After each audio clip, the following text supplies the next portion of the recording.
starting to get really hot in here in the studio because we've been here for a long time today. A lot of 2-1s, but hey, do you see me complain? I don't think so, because this has probably been one of the most exciting and intense playdays we've had in all of the Nexus games up to this point. Finland putting on a show here against the United Kingdom, and who would have thought that those teams would have been closely matched like that? Yeah, both of these teams seem to have remembered how to play the video game, but in individual games. In the first game, UK decided to really bring it, but Finland, that was a good performance. Absolutely. The way they came back after they arrived, the Sonya play as well as the Genji play really did. It made them look like a different team between the first half and the second half of that game. Yeah, and speaking of differences in performance, I want to highlight Klefter. Yeah. His Rega performance, a little bit wonky with those ancestral heals, but boy, did he show up on the Chromie. So a role switch made a lot of sense. Yeah, it worked out very nicely. The lack of cleanses were a big deal. We did see some nice counterplay from another hero. We should shout out God of the West. Oh, that was really nice Stitches play overall. He was very patient with his gorges, not gorging when it would have been a terrible idea, like against the Sonya, and baiting out several abilities and punishing the Chromie. Yeah, and what I really want to highlight as a general fact about the European Nexus games is the sheer hero variety we've seen today. Not just the battlegrounds, but also the heroes. It's really cool to see some of the pocket picks. We've seen Junkrat a little bit early. We've seen Varian, Tracer's a common sight here. It's just such a refreshing thing to have when you compare it to other professional Heroes of Storm tournaments. Yeah? Yes. Yes. No, yes, yes, I agree. Fantastic. This is affirmative. I did enjoy the Junkrat and Probius earlier. That was a real wild game. Usually you expect to see maybe one off-meta pick, not two. That was awesome. One on each team. All right, and for those of you guys who didn't catch all the action because you just tuned in, we're going to show you what the bans were earlier in this best of 3, just to give you a little bit of an overview here. We saw Haunted Mines being locked in for the very first time. Very exciting times here for sure. Whereas the pick by the UK team earlier was Tomb of the Spider Queen, Blackheart's Bay banned, and so was Warhead Junction. Now, that leaves the question open, which is going to be our final destination? I've done Towers of Doom 3 times in a row. Have we seen Braxis, actually? I don't think we have. Have we seen think we've been talking about Swarms of so many of Zergs the and map. Archangel Bosch? You're actually right, Tetra. I don't think we've seen it. Is it in the map pool? Yes, the second map along in the list. Oh. Yeah, no, I don't think we've seen it. I still think we're going to Towers. Because I've been saying it the entire game so far, so I think we're going to Towers. I think we're going to Braxis now. Hey, we're going to Braxis! Yeah! We're covering them all. Once again, Warhead remains the only one we're not going to. All right, Braxis holdout, baby. It's time to unleash the fury of the Zerg Swarm. And this is probably one of the most interesting maps when you approach it from a laning point of view, because laning is of the essence. Genji, Tix just dominate on the mines, and this hero is golden on Braxis. So I'm looking at this map and I'm thinking Tix is loving life right now. He has Chromie, he has Kel'Thuzad, he has Genji, all 3 of which are an absolute terror in the right hands on Braxis Holdout. Yeah, completely agree. You could, all of those high burst heroes, especially fighting over those beacons, can be hugely impactful. However, other heroes that can work out, Stitches still gains value here, and we've seen God of the West put some serious pressure on with that. All right, ladies and gentlemen, for one last time, hype it up, give it up for the 2 teams duking it out right now, Finland and the UK. Hey. Hashtag FI win, hashtag UK win. You know how the deal, you know the deal. Let's do it. So, respect being given over to Tix there. Genji, but he does still have, as you said, he does still have the, he has the Chromie, for example. He has the Kel'Thuzad. All of these options are still available. Even Gul'dan? Oh, yes, Gul'dan. One of the most popular Hero League picks, especially on this map and in professional play. Indeed. So Veigar secured first. Now, slightly confusing to me since most of the time we've seen the Veigar, he has been bringing that PvE, that wave clear aspect. Yeah. That's not something that he really can do as effectively on Braxis Holdout. Yes, you have to be in lane for so long. And to be fair, getting those fire bats can be very helpful, giving a little bit of extra push in the lane you're in. But whenever Veigar is gone, then there's a good chance you're going to lose beacon control. Right, and look at chat go. 72% all of a sudden in favor of Tix and his man. Fair enough. That's fair enough. After that last performance, it took him a little bit to get going, but once they get going, it looks convincing. That wasn't even his final form. So, Chromie from Team UK this time. I don't think we've seen them play it yet. No, Chromie is a good call, and as Bakery said also, you want to take it away from your opponents, because I think this is one of the few battlegrounds where this hero gains a tremendous amount of value. Why is that? So the reason is you have to lane 4 people in one lane, or you swap and you both trade push 4v4. Now, Chromie is very strong because if you are forced to lane 4v4, she almost instantly starts getting stacks, and she starts getting stacks fast, almost all the way to that 60, just from the laning phase alone. So, fantastic hero, but at the same time, she has a lot of weaknesses in competitive because of that lane swap. If you swap, Chromie is not a fast pusher. Same thing with Gul'dan here for the exact same reasons. If he's in the multi-person But Chromie is a much faster pusher. Exactly. Oh, sorry, Gul'dan is a much faster pusher than Chromie. Gul'dan clears the lanes a lot quicker, whereas Chromie has more potential hero blow-up. The Sandblast is also potentially a little bit harder to hit than the Corruption due to smaller hitbox. And as important as a strong 4-man lane is, you can never underestimate a strong solo laner here. How would you rank heroes in, you know, perspective of Brax's holdout? Is it still the Sonya? Is it still always the Greymane maybe? Or are other heroes viable?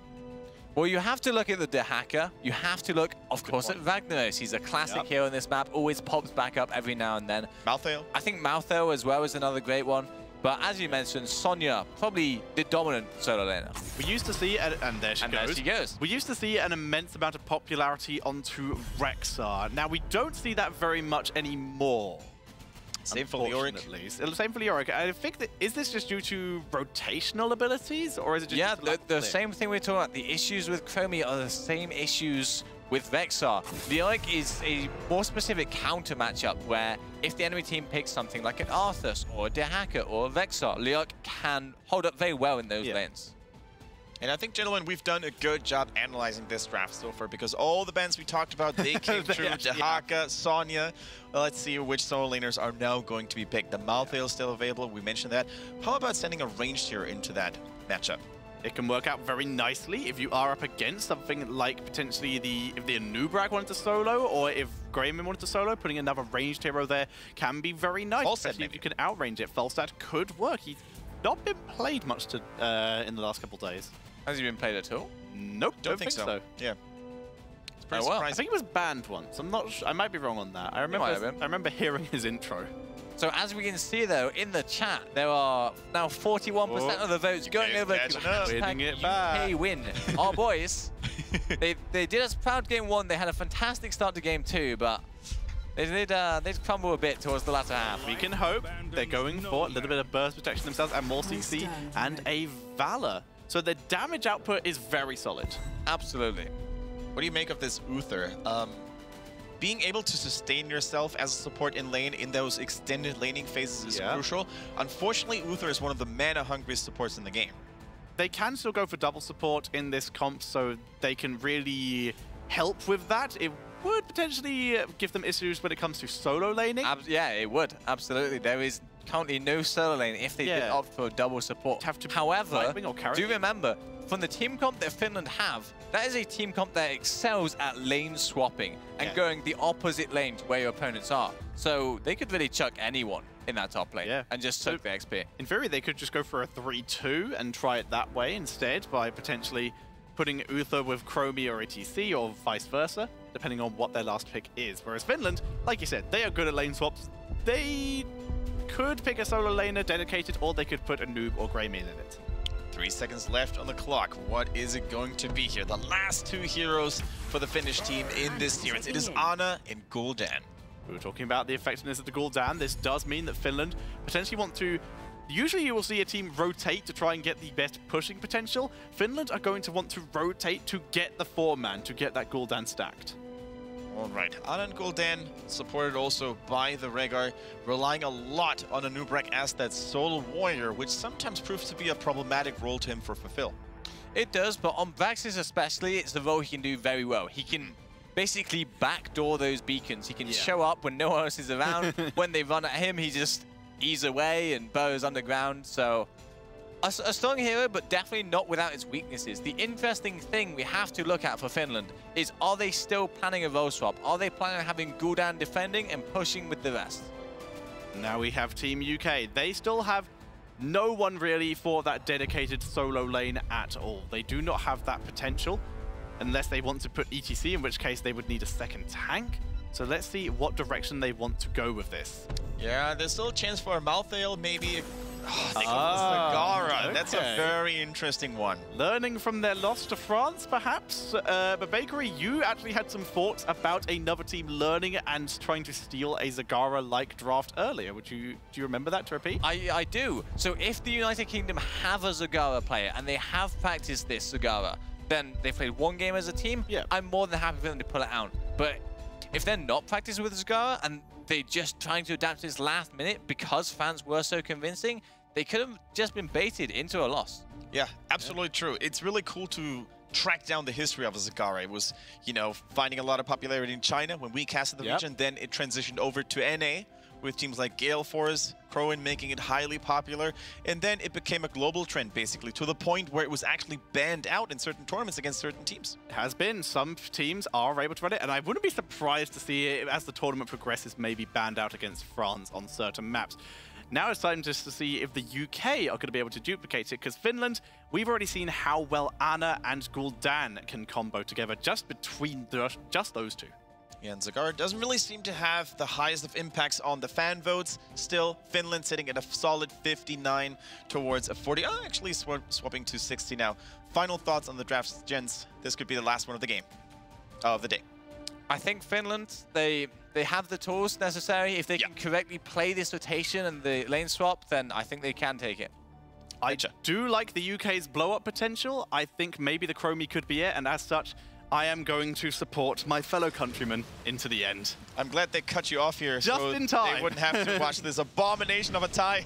It'll go on at the end. If they win, if not, it's going away. All right, prepare your bodies. Tetcher, do us a favor and introduce the Finnish team one last time. And spawning on the left-hand side, Team Finland with Delduin on Gul'dan, Kiskifish on the Anubarak, MXD on the Ana, and in the mid area, not mid lane, Tix on the Grey Mane, and Klefter on the Rhaegar. And their opponents from the UK, Billy on the Uther, Kari going on the Chromie, Lampy plays the Vala, Khan on the ETC.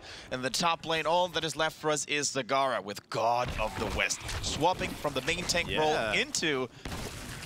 I hate that hero role. I hate to play against the hero role. I play against this hero, so I shall learn it. Well, let's see if it works for him. That is quite the role swap. Let's see if it works out with Khan on the ETC now. Absolutely. Very solid, and looks like we're about to have a 3-2 split against a 4-1. And that is not a bad thing to do. They just need to make sure, the Finland that is, that they do not get pushed in too heavily. But the Gul'dan, the wave clear potential is going to come in so handy. And as you can see, Tix and Klefter working together once more with the Grey Mane and the Rhaegar to really keep God of the West in check. God of the West, though, is going to be able to damage these buildings and the minion waves from very far away. Very true. The joy of the Baneling build he is going for, taking that extra non-heroic damage on his level 1 talent. Telduin on that Gul'dan needs to land a lot of the abilities. The more AoE damage he inflicts onto his opponents, the more quickly Uther is going to go out of mana. And once that is the case, the push, the relentless push onslaught slows down, or will slow down a little bit. See the roaches getting killed off, but they drained a bit of ammo. Not, however, as much as Tix and Klefter have. As you can see, both towers already on half health thanks to the 2 versus 1. And watch the creep placement there as well by God of the West. Hold that thought. Hey. Khan is charging in with reinforcements arriving in the form of a mighty beef cow. It is not going to be enough. Pretty even trade here in terms of health. Mighty beef cow, in fact, being the one forced back to Fountain, but that God of the West damage forces Tix to move up. Difference is, Tix has a support with him, Rhaegar, whereas ETC, he took the proc rock, but he nowhere near stacks. God, those Gul'dan, that Gul'dan just got a lot of stacks. Yeah, and the corruption is incredibly important. He went for the echoed corruption build. Beforehand, we mostly saw the Fell Flame build, especially in Brax's holdout. That is oftentimes the weapon of choice for many Gul'dan players, because on average it deals more burst damage against minion waves, and Zerg waves, that is. Yes, it does. So, We do see neither team able to pick up a kill yet, and neither team able to gain control of both beacons. Zagara is obviously losing structures in the top lane, though. UK are gaining structures in the bot lane, but much slower. Only one tower has really taken damage. Oh, this could be good if they can finish the job here. But the healing bonus from Ana is enough to keep Kiski Fish alive. Yeah, very interesting choice here also for the Zagara. Not going for the infested ranged minions that will empower the lane over time, but she went for the Baneling build, which causes the Banelings to travel farther, which is really useful. It's not just in terms of, you know, poking buildings and minion waves from afar, but it's also for scouting. If you have the, you know, the suspicion that someone could be lurking in the shadows, drop a Baneling in there before face checking. Exactly. Like you said, the extra range is great for scouting, and the extra damage is allowing her to clear this wave at least reasonably. She's losing because 2v1. Not anymore, though. It's about to become 1v1 as Rhaegar has arrived. The Rhaegar has arrived. It could slowly but surely also, you know, become time for Rhaegar to deal with those mercenary camps. He's one of the few surprise Rhaegar. Coming out of nowhere, a rat surprising Lampy, catching him off guard. And as such, both beacons currently in favor of Finland, as Uther was not here for Team UK. Yeah, MXD needs to go back for now. It doesn't happen that often that Ana drops out of mana. And this mana deficit was the reason why Gul'dan had to bite the dust. Kiski Fish! No! Blow as well. UK picking up the first 2 kills of the game, and they will neutralize the beacon situation, but 84% Finland were able to get before they finally lost 2 members. Absolutely solid performance by the United Kingdom. But as you said, it's not like the Finnish team was idle during all of that. They captured 2 beacons and they channeled it up for the most part. Clefter doing a wonderful job taking care of some of the creep tumors with the lightning shield. Good job by him. Khan's going for it, gonna try attempt to move on, but we've already seen this lane matchup, and the fact is Tix and Clefter win it in that 2 versus 2 scenario. So we will see bottom going back over to Finland as well. 90%. All they have to do is to hold this for a little longer and potentially, hopefully not die. Oh, we see Kiski Fish escaping, and the Zerg wave begins for Finland. Yeah, the Hungering Arrow by Vala was actually following Anubreg underneath the earth, but even Ana was missing one of her healing darts. Didn't get the heal. Yeah, exactly. But it was still not enough to take him out. The magic armor that Anubreg has. They grab the fountain with the heal activated, but it does expire, and they do all begin to... Can you imagine how brutal that would be if it canceled the healing effect altogether while you take it? Oh my god. More corruption stacks and a kill onto Rhaegar. And so far, Khan has been doing a fantastic job at punishing position. Absolutely. Khan is on guard duty, but we can really see without Zagara, there is not a whole lot of wave clear that the UK team has to send against all those Zergs. Tenrindo in problem. The chromie damage is good. Kiski Fish and Thelduin is dropped. Kiski Fish escaped with the burrow. He actually rained a bit of damage onto Kari, though. So Kari is going to have to get healed up by Uther, who has to burn a bit more mana. If you take a look at it, though, despite Finland being behind in experience now by almost an entire level, they were able to get a lot of structural value back from those Zergs. They're not too far behind in that respect. Yeah, Finland are, like you said, still behind in XP, but they were able to put some serious pressure on. I honestly, though, think they could have potentially gotten more. Oh, thinking of more. Khan by the bit of more he can chew, but he does use the face belt to guarantee his team that mercenary cap, and the power slide will give his team the room to escape. Beautifully, honestly, I have seen 6.5 minutes of Khan's ETC, and I am impressed. I am loving it as well, Tetcher. I think he makes the right calls at the right time. He prioritizes.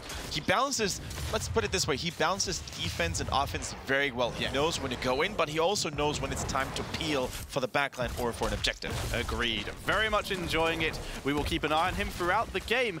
Whereas, on the other side, Ana hasn't been landing as many sleep darts as we would hope. Yeah, and this has been the story of Ana in this tournament thus far. In several of those games, the Sleeping Dart questing talent took a long time to be completed, and what it really cripples an Ana's performance altogether. On the counter side to that, those grenades have been brilliant. She's landed on at least 2 to 3 heroes with those grenades every single time. The problem is, though, she didn't go for that talent. If she'd gone for that stacky talent to get the extra radius, she'd be fine.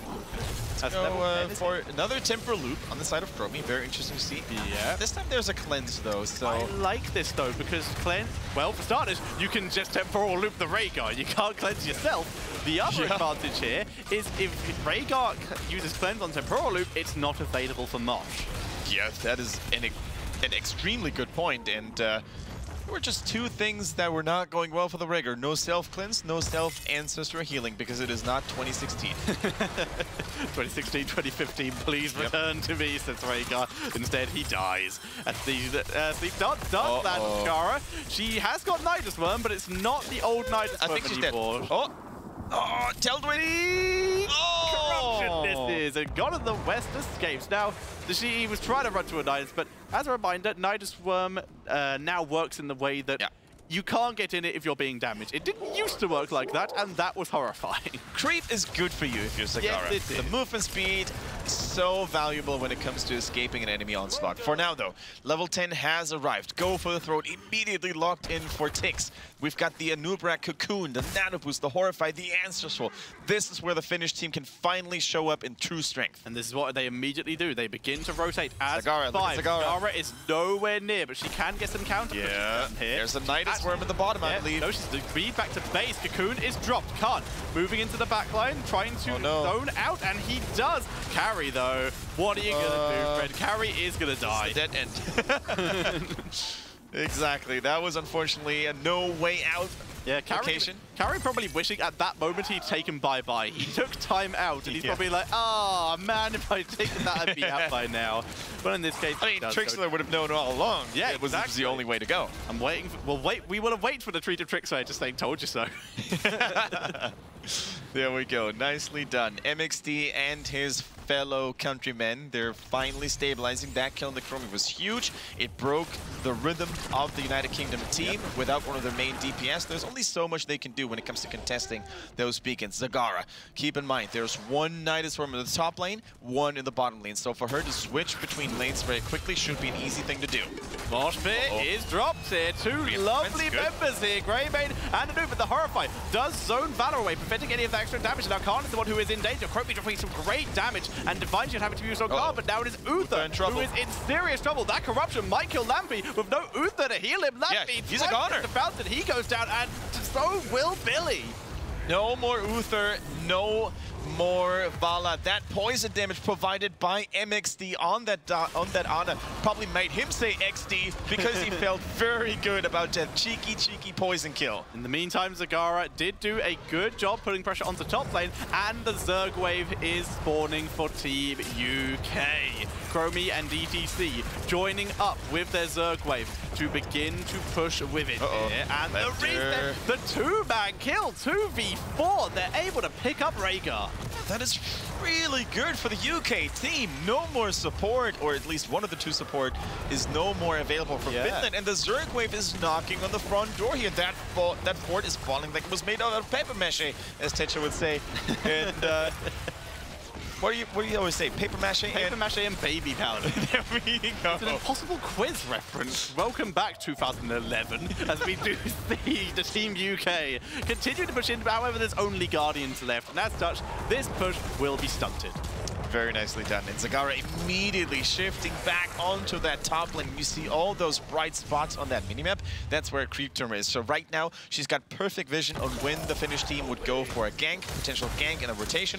So she could just keep on pushing, spawning those Banelings, shove the lane even further, and drain ammo off the top lane. Deal a little bit of damage there. Very nicely done overall. Very nicely done indeed, as Team UK are continuing to grab nice rotation. Our Team Finland. Team UK. Their team is here. For the raid. The Baneling trade, Choo comes in and actually helps with the camp.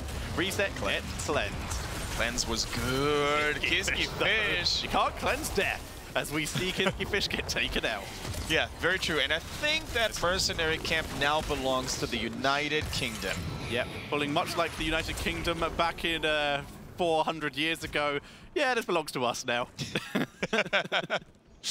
All right. Too bad we don't have flags in the game yet. So could have been a nice Union check on top of it. Yeah, for now, we will see. The corruption's finished. Echo Corruption now available for Gul'dan, so his corruption will now come back after going forward.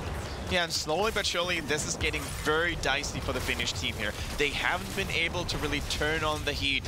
No ticks, Greyman carry moves here. No double support to keep him alive, and the Horrifies were okay at best. But I'm not sure if it's the Finnish team not being able to pull the trigger, or if it's the United Kingdom just playing out of their minds here in order to stay alive in the series. They are certainly looking good right now. However, we do have to pay attention to Gul'dan's level 7. Curse of Exhaustion, not going for the out, yeah, going for the slows. Damage, going for the slows, and that could be a very big deal when you consider the potential vulnerability of Zagara if they're able to catch her out. But right now, God of the West has been playing very safe and has not been called out in those scenarios. Yeah, speaking of playing safe and being very valuable as Zagara, look at the creep spread. There's still a lot of creep tumors on the bottom left of the minimap. And that means you can always plant down a Nidus Worm if it is available there.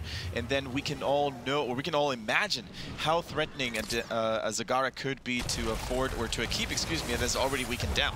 The noob looking for Khan. Curse of Exhaustion. Slides away. That Curse of Exhaustion will be is very nice. You can see it there, but he's already gone. And Zagara did exactly what I was suspecting earlier.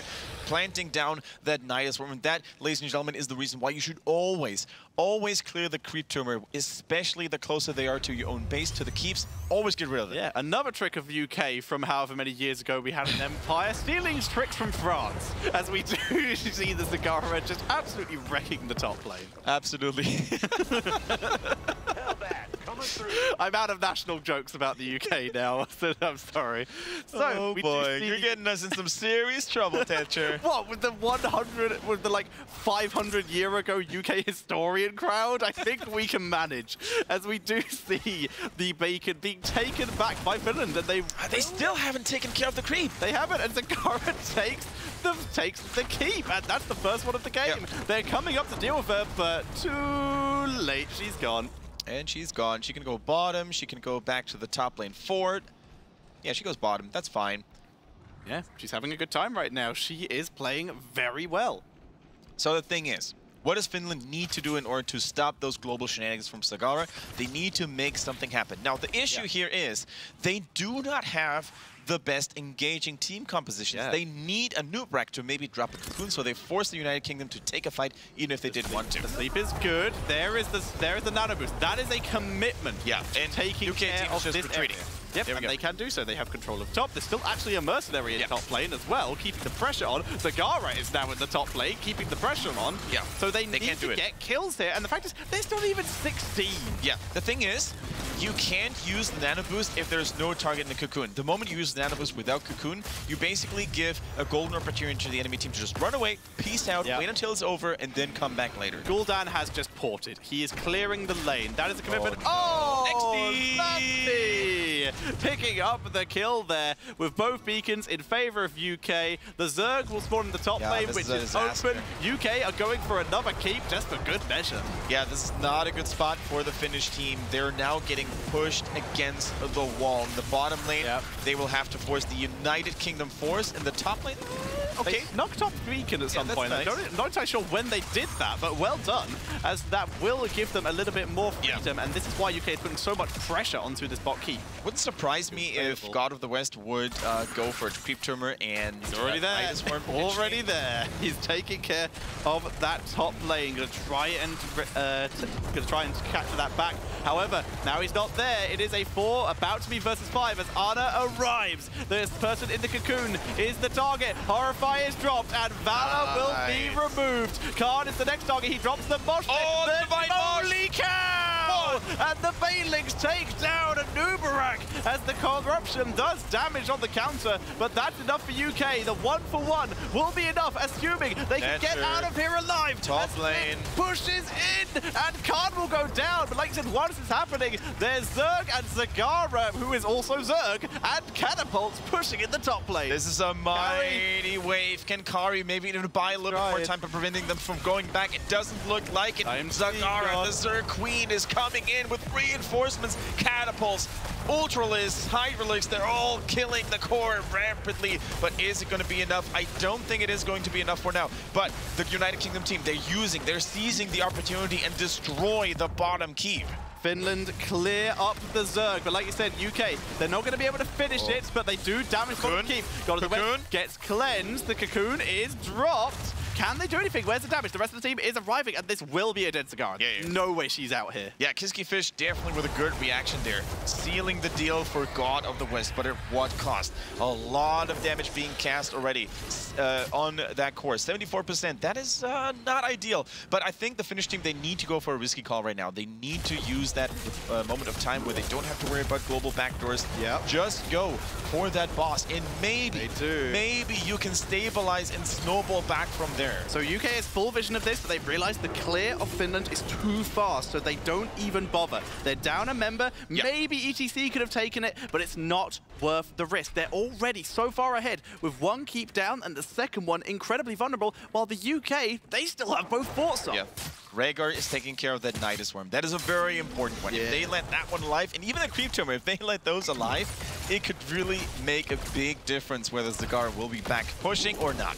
It only takes one attempt for Team UK to attempt to backdoor with Zagara. She did try earlier, but the team was able to react. In the meantime, finally, Finland takes down a fort just as the Archangel expires. Good news for Finland. They can stabilize now. They will get a little bit more time to come back into this game. Bad news for Finland. They will have to have at least another 2, 3, 4 of those team fights in order to win the game. They are only a single level behind. Patience could be very nice to wait their way into this level 20. Which UK will be slowly creeping towards. Yeah, level 20 is definitely going to be one of the crazier ones. 18 to 17, let's go.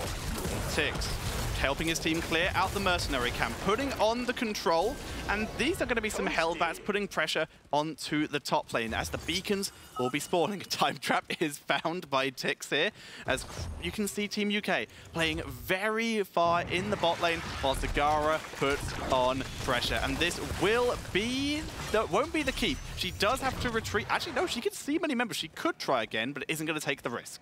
Absolutely.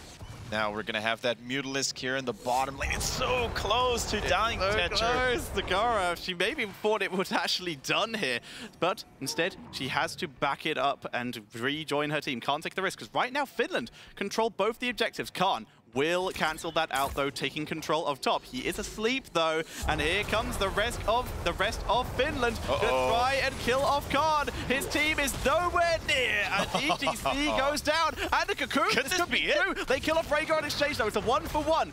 Can they get to? No, that's another kill for sure. Oh, the sleeping guard missed, though. But Billy's on his own. He could divine shield himself. He doesn't. No, he doesn't. Level 20 is not here. No redemption. Uther is not coming back anytime soon. God of the West doing a good job. Easy fully committing to it. The Zerg wave is already rushing in. I think Zagara needs to go for it. 74% is dealable. That's acceptable. I don't think she can help in the defense here anytime soon. Yep, Zagara is committing to the enemy core. This is going to be very close. We see the fear. Chromie will go down. This is going to become a base race. A solo Zagara. She's retreating. No, she's retreating. Zagara's retreating. She can't do it on her own as she comes back to try and help her team defend. This could be it as Finland move in to try and end the game. Wow! This could be it. The Finnish team has done it. The defenses of the UK team are broken through. The core is falling. Zagara was not enough to do it all by herself. And in a dramatic ending with their last efforts and their last force, the Finnish team takes the game 2-1. Very well played by Team Finland, able to take that in the end. Zagara lacking the amount of health and any minion support to try and win the game, but she also can't win the 2 versus 5. It's not going to work, and I'm going to have to remove a thing here, potentially. Yeah, we can unfortunately no longer show the Union Jack tie that Tetcher had prepared. It looked so good for the UK team for a long period of time, but unfortunately, in the end, it was not meant to be. And the Finnish team, they certainly deserve a little bit of a success moment here because they were really craving for it for a long time. And I'm especially happy for Tix, an all-star player, leading his teammates who may not have the same level of experience to success here. Ladies and gentlemen, we are about to close play day number 3 here of the European Nexus Games. It has been a long day for us all, but I'm super glad and very proud of you guys that you stuck with us all the way until the very end. Before we say goodbye though, we're going to take a look at the schedule of what you can expect for us or from us tomorrow. Poland versus the Netherlands, one of the most promising teams we have seen. Spain against the Czech Republic, Sweden against the Ukraine, and Russia, one of the big favorites, duking it out against Portugal. I think we're gonna have another day full of highlights. If you compare to today, most of the games were 2-1. I couldn't be happier. I think we've all deserved a little bit of rest. Thank you so much for watching, and I'll see you tomorrow at the next day of the Nexus Games.